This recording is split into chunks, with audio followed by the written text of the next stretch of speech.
Dan setiap sejarahnya Nabi ada pelajaran penting buat kita dalam kehidupan kita.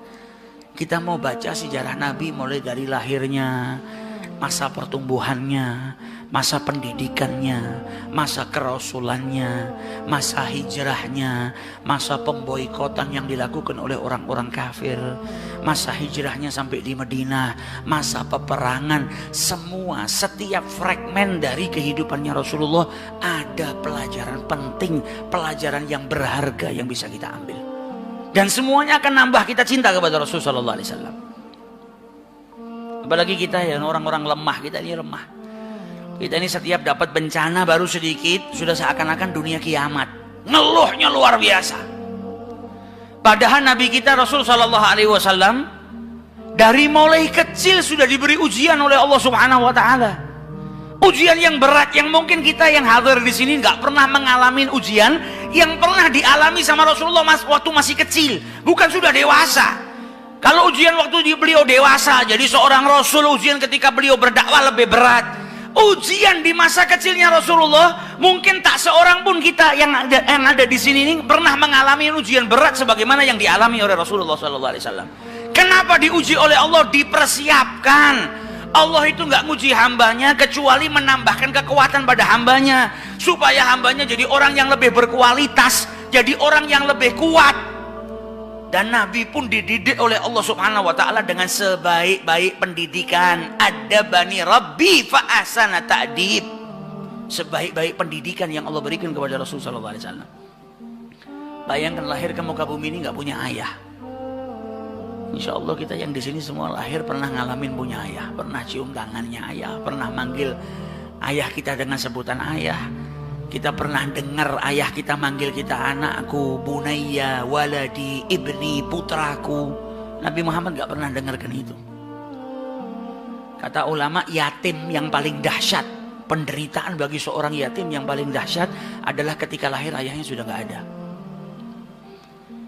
Kalau yatim setelah dia lahir dia sudah pernah dapetin ayahnya, pernah manggil ayah, atau pernah dipanggil wahai anakku, atau pernah dicium oleh ayahnya, atau pernah mencium aroma daripada ayahnya, ada kenangan.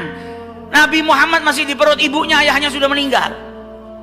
Abdullah bin Abdul Muttalib sedang melakukan perjalanan pergi ke Syam untuk berdagang. Pulang dari Syam mampir ke keluarganya. Ibunya Abdullah bin Abdul Muttalib itu orang Madinah, dari Bani Najjar. Nabi Muhammad ini punya ayah, ayahnya ibunya orang Madinah. Jadi paman-pamannya Abdullah ini ada di Madinah.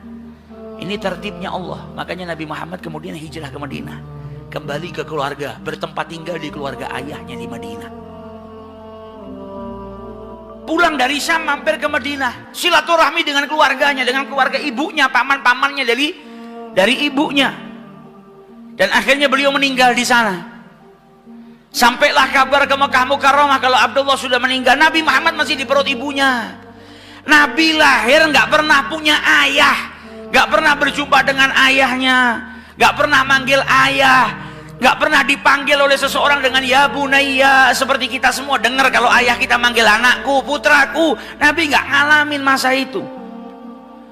Lahir kecil sudah dikejar sama orang Yahudi mau dibunuh karena orang Yahudi mendengar tentang kenabian di akhir zaman. Dipindahkan sama kakeknya, disusuin oleh Halimatus Sa'diyah. Ketika usianya 6 tahun dijemput sama ibunya Siti Aminah, dibawa ke Madinah untuk bersilaturahmi dengan keluarga ayahnya dan juga berziarah ke makam ayahnya supaya tahu, nak, ayahmu punya keluarga di Madinah, supaya kenal dengan keluarganya. Ini pelajaran penting juga buat kita. Terkadang kita punya paman, punya bibi, punya keluarga, nggak pernah kita silaturahmi. Nabi Muhammad dari kecil sama ibunya dibawa, diperkenalkan dengan saudara-saudara ayahnya yang ada di Madinah. Aminah bawa Rasulullah perjalanan 500 km dari Mekah ke Madinah. Hanya bertiga. Seorang janda yaitu ibunya Rasulullah SAW, Aminah, bawa anaknya yang usianya 6 tahun, Muhammad bin Abdullah, dan bawa salah satu pembantunya yang bernama Ummu Aiman. Perjalanan 500 km dilalui oleh Siti Aminah, bawa Rasulullah untuk apa? Silaturahmi dengan keluarganya. Sampai di Madinah diperkenalkan dengan keluarga ayahnya, silaturahmi dengan keluarga ayahnya, dan sempat berziarah atau ditunjukkan oleh Siti Aminah makam daripada ayahnya. Bayangkan seorang anak yang gak pernah berjumpa dengan ayahnya, lahir ke muka bumi ini dalam keadaan yatim, gak pernah berjumpa dengan ayahnya. Ketika ngelihat makam ayahnya, setelah itu pulang ke Mekah, maka setiap anak pasti di perjalanan yang ada di kepalanya siapa? Ayahnya. Karena baru pertama kali berjumpa, dan bukan berjumpa dengan ayahnya masih dalam keadaan hidup, tapi ayahnya sudah meninggal dunia. Jalan sama ibunya pulang ke Mekah, perjalanan baru 150 km. Di tengah jalan di sebuah desa yang bernama Abwa, ibunya sakit dan meninggal dunia. Kita di sini ada nggak yang ngalamin ujian seperti itu saat usia 6 tahun? Lahir nggak punya bapak, 6 tahun baru jalan bareng sama ibunya. Tinggal di rumahnya Halimatus Sa'diyah lama, berpisah dengan ibunya lama. Baru perjumpaan dengan ibunya, kemudian keluar kota bareng dengan ibunya, dalam perasaan yang bahagia. Kebahagiaan itu bercampur dengan kesedihan ketika melihat makam ayahnya, teringat dengan ayah. Di Mekah dilihat anak-anak seusianya punya ayah semuanya. Maka setiap anak pasti punya kerinduan, ada kesedihan di hatinya Rasulullah. Baru jalan pulang, belum sampai di kota Mekah, di tengah-tengah jalan ibunya meninggal dunia, meninggal di pangkuannya Rasulullah SAW. Umur 6 tahun sudah dapat seperti itu. Kata Ummu Aiman, setiap aku gerakkan sebelum Aminah meninggal dunia, maka tangannya diangkat, dia mau memeluk putranya Muhammad SAW. Meninggal di pelukannya Rasulullah SAW. Dan ketika ibunya meninggal, Ummu Aiman ngelihat Rasulullah SAW sedih yang luar biasa. Beliau menangis karena di hari itu beliau berpisah dengan ibunya. Maka Ummu Aiman mengusap kepalanya Rasulullah sambil berkata, sabar wahai anakku, sabar, sabar. Didinginkan hatinya Rasulullah SAW. Maka Ummu Aiman berkata kepada Rasulullah, ya Muhammad, bantu aku untuk menggalikan kubur untuk ibumu.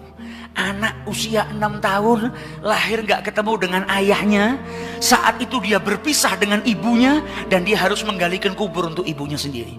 Maka digali kubur tersebut oleh anak yang usianya masih 6 tahun. Kuburan ibunya sendiri dia gali. Setelah digali, dimasukkan jenazah ibunya tercinta di situ. Setelah dimakamkan, kata Ummu Aiman, aku pegang tangan Muhammad dan aku ajak dia pulang ke Mekah. Maka ketika aku pegang tangannya, Muhammad berjalan sambil berkata, Ummi, Ummi, ibuku. Seakan mengatakan, jangan tinggalkan ibuku. Kita berangkat bersama, kenapa pulang harus berpisah? Anak usia 6 tahun. Sama Allah Subhanahu wa ta'ala telah diberikan ujian yang luar biasa. Ujian yang tak lain untuk menambah kekuatan bagi Nabi besar Muhammad SAW. Nabi ini pegang amanah yang gak sembarang amanah. Allah gak akan memberikan amanah kecuali kepada orang yang kuat. Dari kecil dididik sama Allah supaya apa? Supaya kuat. Al-i'dad minallah, dipersiapkan untuk mengemban amanah yang besar, untuk berdakwah dengan tantangan yang luar biasa. Dari kecil sudah dipersiapkan sama Allah Subhanahu wa ta'ala. Sampai di Mekah yang dituju bukan rumahnya Aminah. Sampai di Mekah yang dituju langsung rumah kakeknya Abdul Muttalib. Sampai di rumah kakeknya, dia ketuk pintu rumah kakeknya, dibuka oleh kakeknya. Abdul Muttalib cuma ngelihat Muhammad dan Ummu Aiman. Maka Abdul Muttalib kakeknya bertanya, Aina ummak, mana ibumu, mana ibumu? Maka Rasulullah sambil menangis dan berkata, Ummi, Ummi, Ummi. Dan Ummu Aiman berkata, laqad matat, telah meninggal ibunya. Maka Abdul Muttalib pun menangis yang luar biasa, sedih ngelihat cucunya yang lahir tanpa seorang ayah. Usianya baru 6 tahun sudah pisah dengan ibunya, ibunya meninggal. Maka dipeluk Rasul sallallahu alaihi wasallam dan kakeknya berkata, anta bunayya, engkau anakku, jangan takut. Engkau tidak sendiri, engkau ini anak saya. Dalam kisah yang pendek ini kita bisa dapat banyak pelajaran.